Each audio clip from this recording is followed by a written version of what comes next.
Jesus Revolution is a must-see film, not just for Christians, but I think for any audience. SpiritLife! Hey, it's Bruce on SpiritLife with another movie discussion. I've got my daughters Tirzah and Veronica, and I wanted them to be a part of this discussion because whenever you go to see a Christian film, you expect that it is family-friendly at some level. And I'll say up front, I do think this is a good film for everyone to watch, but parental discretion is good because during the Jesus movement, the 60s and 70s did have, just culturally in America, a lot of drug use, and the movie does not shy away from that. So in one sense, it's good that it's showing realism, but I, as a parent, I cringe a little bit when I see those scenes because it depicts drug use in a very negative light, which also is good. It doesn't glamorize it like this is fun or whatever. That being said, it's a little creepy, and I think even, my kids could attest that, it's one of those scenes that's like, ugh. Veronica, what did you think about some of that intensity when it showed the drug type things? Yeah, in one of the drug scenes, the main character's sister, she almost died by one of the drugs, and then they just laughed it off. Yeah, and again, that's something that really does happen when people do drugs. Bad things happen. The message of the movie is don't do drugs, but seeing it was a little intense, would you say? Yeah, I really thought they did a really good job showing how those young people thought. One of the main characters, his girlfriend was talking him into going to church. He was saying how, well, what if this is just another drug? What if it just gives you a moment of excitement or thrill and then it dies off? I thought that was a brilliant point because the movie does not shy away from the hard questions. It's not neatly packaged in a sense that like some traditional Christian movies have seemed a little bit cheesy. This has a realism that makes it relatable, and that was a legit question. And like the guy was saying, it was actually Greg Laurie, as a teen, he's saying, I don't want to just get my hopes up again. And it shows his backstory. It also shows the backstory of Lonnie Frisbee, who was genuinely anointed of the Lord, but a very flawed character. And I appreciated the film showing that angle. It showed him to be a really charismatic leader, a genuine evangelist. He actually had a prophetic anointing. He gave words of knowledge and he did legit miracles. And the movie shows him doing miracles. Those are real things that really do happen. That's not a fake thing. But in real life, the movie portrays somewhat of the real scenario between Chuck Smith and Lonnie Frisbee, how they clashed a little bit over that theology and how much prominence gifts of the Spirit should take versus just traditional Bible teaching. And that tension is a real thing that happened in real life, and the movie did a great job portraying that. Jonathan Roumie does a great job portraying this character, and actually you'll probably see him and recognize him from The Chosen, where he plays Jesus. This film gives him the chance to be a Jesus-type looking guy, but a flawed character, which is great because I get to see the actor, expand his range and do some new things. He argues with his wife. He accidentally stumbles into a little bit of arrogance and self-centeredness, but that's the real life version of a flawed person. I myself have done miracles. You can check those out on the Testify playlist, but I am a broken man. I've got flaws of my own, arguments with my own wife. We're all in that situation. So I feel like that realism makes the characters all the more relatable, all the more likable, and you're rooting for them, and all the more realistic because it is a real life story. And Pastor Greg, actually gave a lot of input on his own life and his development.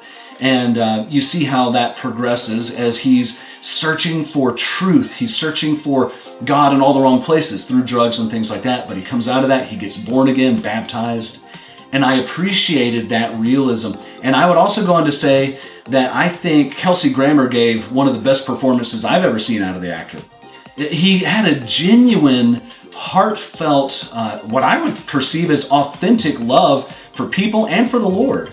And so I don't know his actual status with God behind the scenes, but he sure did act as if he was being touched by God as these hippies were coming into his traditional stodgy church setting, and he was actually opening his heart and the Lord was moving through him. I thought that was a wonderful portrayal.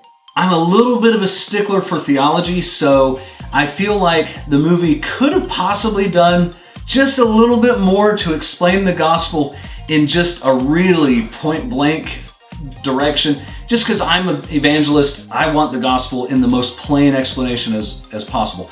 But that being said, I felt like Lonnie Frisbee's character, did actually share in various ways that Jesus is the answer. He's the one that transforms our lives. He gives us meaning and purpose, and what people are looking for when they pursue drugs or other sources of fulfillment, that can really only come from God. So, I mean, again, I'm barely nitpicking here when I say maybe they could have just said the gospel a little bit more plain, but that could be a criticism of some of the other movies out there, Christian movies, that seem cheesy because they are maybe a little too heavy-handed with that. And so I think an atheist could watch this and say, I don't believe in the God stuff, but it's a compelling story about Greg Laurie growing up, overcoming obstacles, being turned down, given a second chance, the romance between him and his wife, as Kathy is a main character who comes into play in the story. And so girls, as teenagers, I was going to ask you, how did that play out as you watched kind of the romance part of it? Could you connect to that part in any way? Me personally, I don't think so, just because at a young age. But I feel like a lot of different people, like you were saying, even if they are an atheist or a Buddhist or, any type of religion, they could all relate to some part of this movie.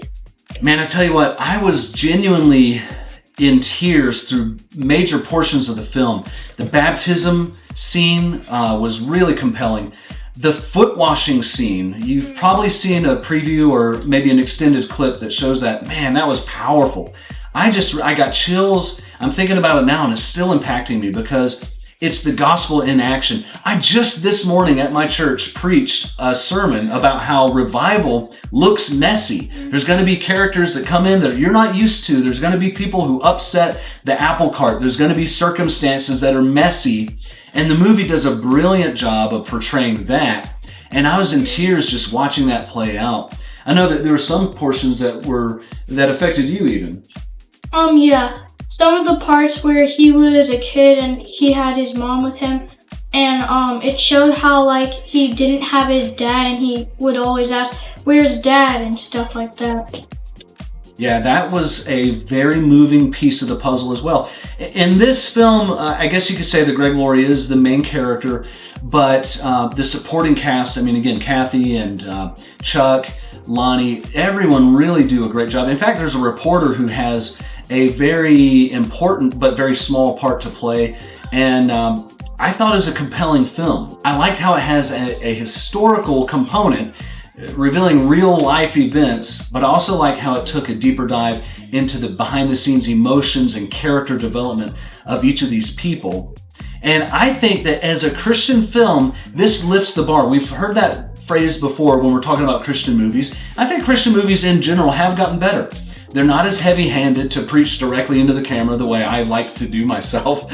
They're more cinematic. The production quality of this film, the cinematography, everything in terms of the quality and the value of the film was top-notch. And I genuinely think that you'll enjoy it. Again, if you're a parent, just be mindful there's a few scenes that require some adult supervision for your kids, but I think that it's a compelling movie. Another part of the movie was going back to the washing of the feet. Chuck, some of the other church members were saying, well, you can't invite these people here. Half of them are barefoot. They're gonna ruin the carpet. So at the next service, all the people who were barefoot lined up and he washed every single person's feet. And he looked at the guy who was upset and he was like, now they won't ruin the carpet. Yeah, of course, the immediate reason to have clean feet was to preserve the carpet, but it was very ironic because he's actually doing exactly what Jesus did for people who didn't deserve it. His disciples all abandoned him. One of the guys whose feet he washed betrayed him. And, so when he's doing this, he's telling people, I baptize your feet in the name of the Lord. And it was just such a cool scene for him to show love and acceptance to a group of people that were formerly perceived to have no chance of ever getting help and getting set free of addictions and getting into the Word. And the Jesus movement really was something that, yeah, it might have started there in California, spread throughout the country.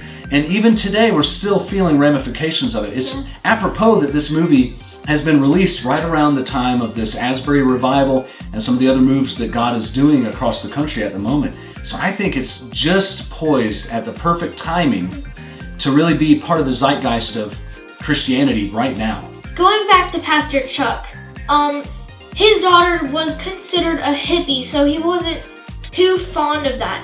But his daughter asked God to send him a hippie to show him how they think.